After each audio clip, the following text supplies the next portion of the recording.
Malzacher, representing the Chamber of Commerce and Industry Gießen-Friedberg, and we are running a dual vocational training partnership program. The goal is to increase employability of young persons, of young adults, young and women, and what I call it is a 1, 2, 3, 4, 5 project. The number one is it is unique. Number two is dealing with dual vocational training. Dual means with theory and practice. Number three, we are in 3 regions, which means Lagos, Abuja, and Ogun State, Abeokuta. Number 4, we have 4 professions, 4 trades: industrial electronics, industrial mechanics, technical facility managers, and the 4th one is office administration. And number 5, which is the most important one, we have 5 very competent partners, which are the Chambers of Commerce and Industry in Abuja, Lagos, and in Ogun State. We are MAN, the Manufacturers Association of Nigeria, and also the Nigerian German Business Association.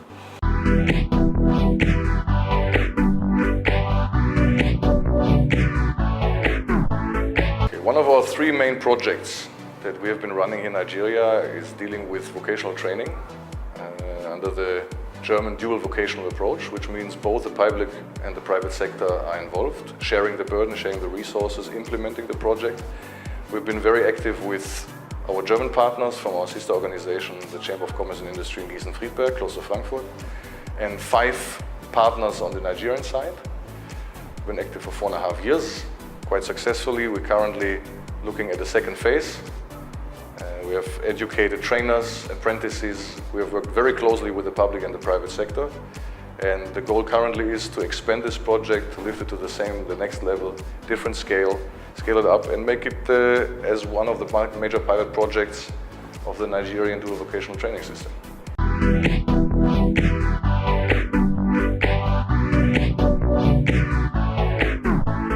Without skills, you cannot create employment, because people are not employed because they are loved. They're employed because they have skills to sell. And without getting people employed, you can't develop an economy, you cannot be economic growth, and there cannot be social peace. So everything works together. Skills development is very critical. And it goes beyond going to school. Okay, you have a degree. What type of degree do you have? Who can buy the services you can offer? So we need to match skills with the jobs that are available. We need, whatever education we have, you need to now grow your skills in line with what is required in the industry, or whichever industry you want to go. So what we must do as a private sector is to work with government to ensure that we grow skills. We grow skills, we develop skills that are required for specific industries. And government must put in a policy that allows this to happen. This is going to be driven, as usual, by the private sector with the support of government.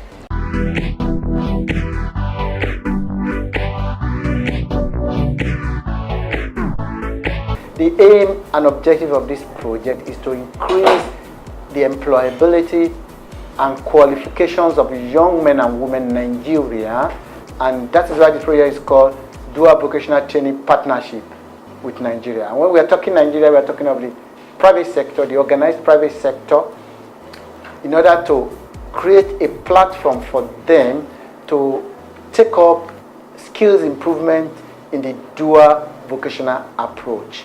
And dual vocational approach means the organized private sector, the industry is very, very active in deploying skills to young men and women in order to increase their employability and qualification to be able to serve the private sector, the companies, by increasing their skill set, thereby improving the output and quality of their goods and services. But that's on the side of the private sector. On the side of the students, or the apprentices we call it, to be able to increase their skill set, thereby making them to be able to earn good income to be able to feed their family, thereby solving a problem of unemployment through the companies. Because it is a demand-driven approach whereby the skills that are needed that is trained by the company.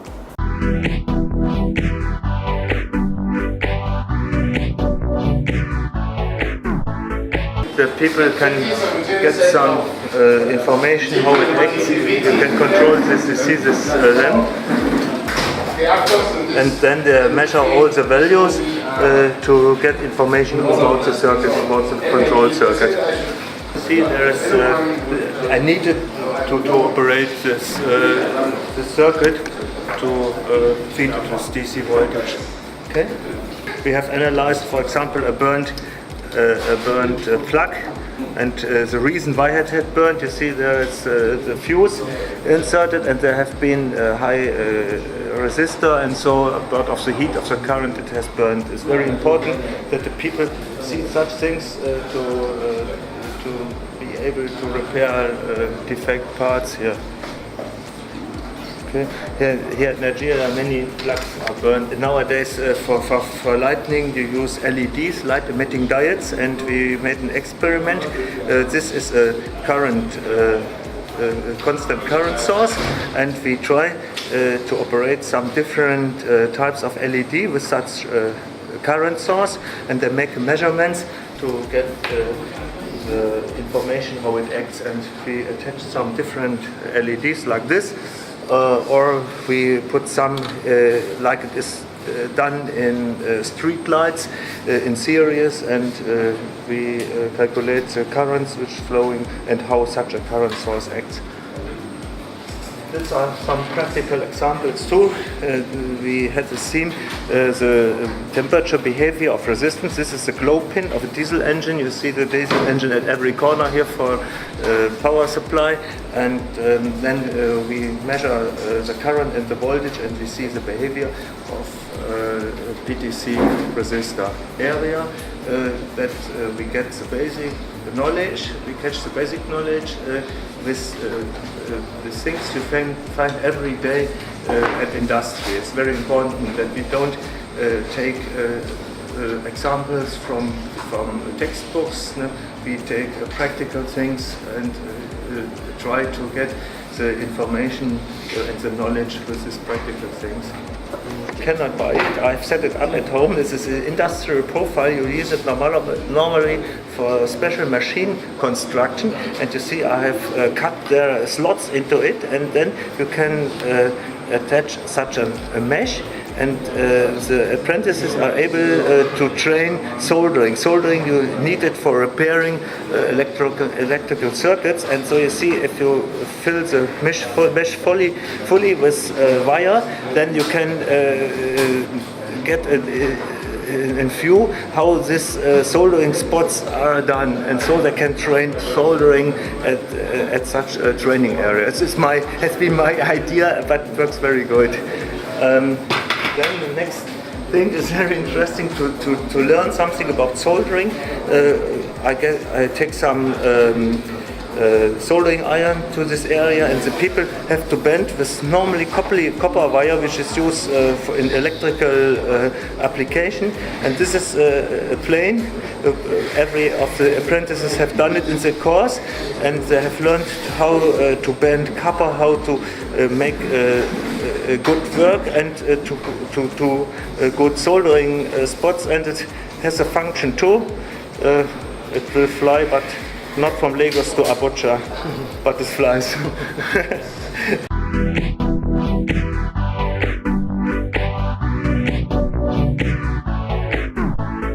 It has been very interesting work, because first I have to learn what things I have to teach here, because in Germany we have a 3.5 year apprenticeship, and here at Nigeria we have only 1 year to do the job, because the circumstances don't allow a longer time. so it has been my first job to set up a curricula with all themes which are used, and I've learned now in the third batch what is very important to teach. And we adapt after every batch this curricula. We have been very successful until now.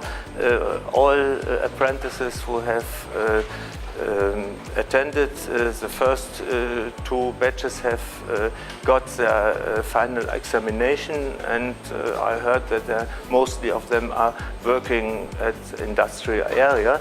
So the program works very good.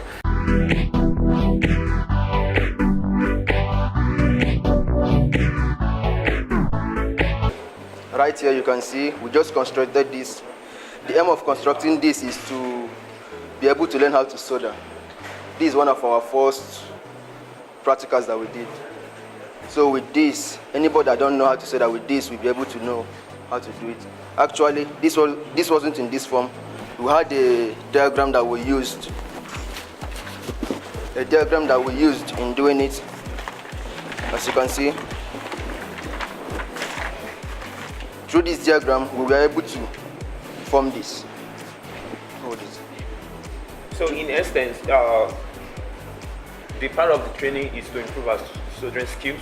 We are given a bare copper cord, copper wire, and then we cut it into different shapes, given the dimensions and the shapes of what we want, and then we solder this into a prototype of an aeroplane.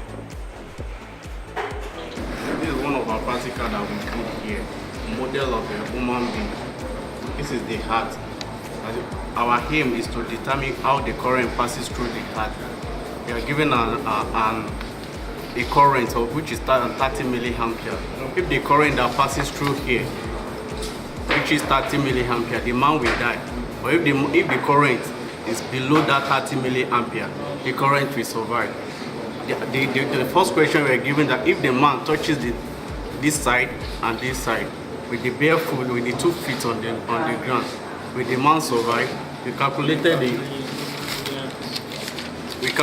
the current that flows from here to here, and we got our answer, which is 10 milliampere, which is 10.62 milliampere, which is less than 30 milliampere. That shows that the man will survive.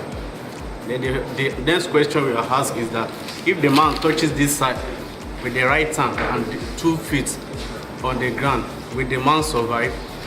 We got our current that we got there is 14.27 milliampere, which is lesser than 30 milliampere. That shows that the man will survive. Then the next question we are given that if the man touches here with the left hand, because our left hand, the heart is there, with the 2 feet on the ground, will the man survive? We got the answer, which is 30.92 milliampere. That shows that the man will die straight away.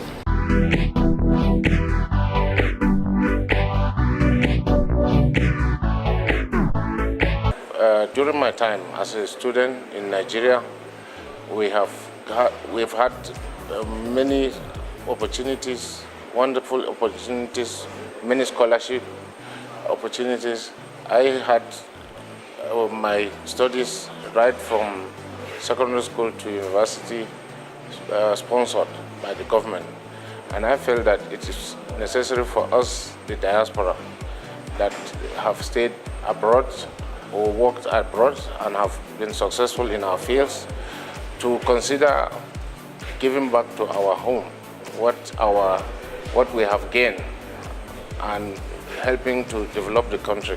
So I'm a member of the Nigerians in diaspora in Germany, and particularly I have formed another foundation called the Hillstone Foundation, which is dedicated to channeling goodwill.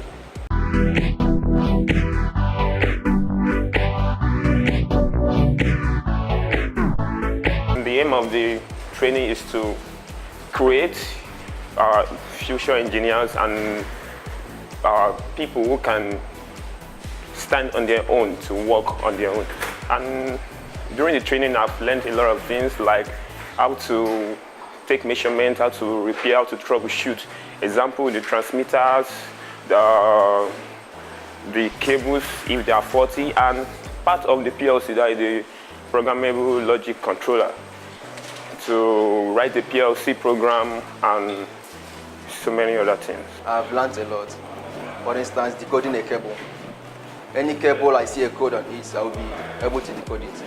Troubleshooting a PLC, DVT has helped me a lot. I've learned a lot.